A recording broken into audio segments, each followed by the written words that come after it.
If I was going to describe the Fleece Station as someone who didn't know anything about it at all... I draw sheep. I don't draw sheep, I make sheep. Sheep occasionally. We all made picture books and comics, and we were all making comics about sheep at the time, and just happened to be.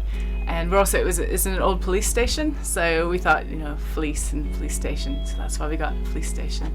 And now we've got Lauren Farrell and Ellen Lindner who've moved in with us, and Lauren is the head of Stitch London, which has about 10,000 knitting members, so there's another kind of woolly connection. So that's the sheep thing. It's not like an animation studio where everybody is working towards the same goal. We each have individual careers and individual projects.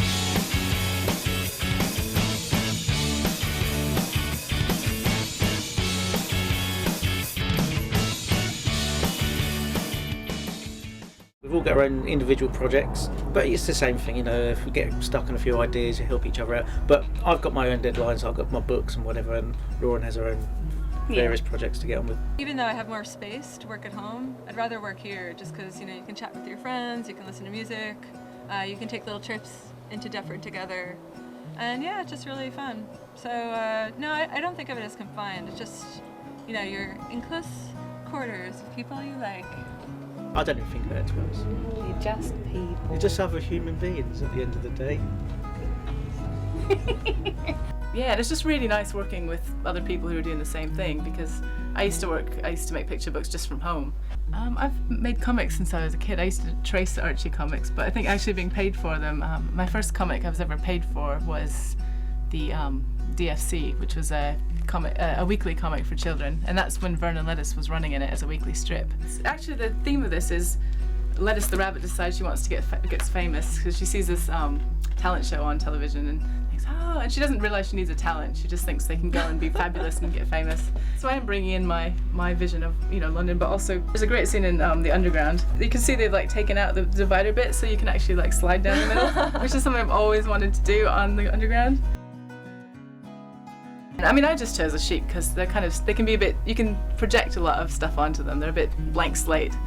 I mean, Derek the sheep, there's Derek, you can see, he's that cutout character there. He's really mad. He's always got his mouth like open to the back of his neck. Derek's definitely me, I'd say. Yeah, because he's quite grumpy. He was in the Beano and the Beano Max.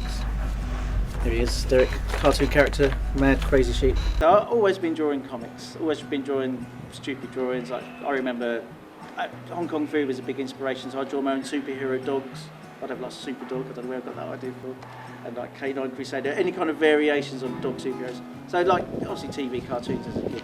And I was buying everything, Marvel comics, I was buying the Beano, I was buying Nutty and Planet of the Apes magazine, I loved all that. Obviously you prefer to come up with your own characters, draw it in your way. It's nice to do your own thing where you don't get editorially changed. And Gary is a really good influence because he's at a point in his career where he feels like if someone is rushing him, he just kind of tells them, like, you know, you have to back off. And the first graphic novel I published is called Undertow, and it's about Brooklyn in the 1960s. I used to live in Brooklyn. New York is a fantastic place because basically you can go to the beach on the subway, and some of my friends and I would just go to Coney Island over the weekend to have fun. And my mother grew up in Brooklyn as well, and so I kind of tied together my own experiences of Coney Island with what my mom had told me about her childhood. And so the fact that we've kind of made a place for ourselves here, that kind of makes a statement about who we are. You know, we're not flash, we're really serious artists, but we do enjoy having a good time.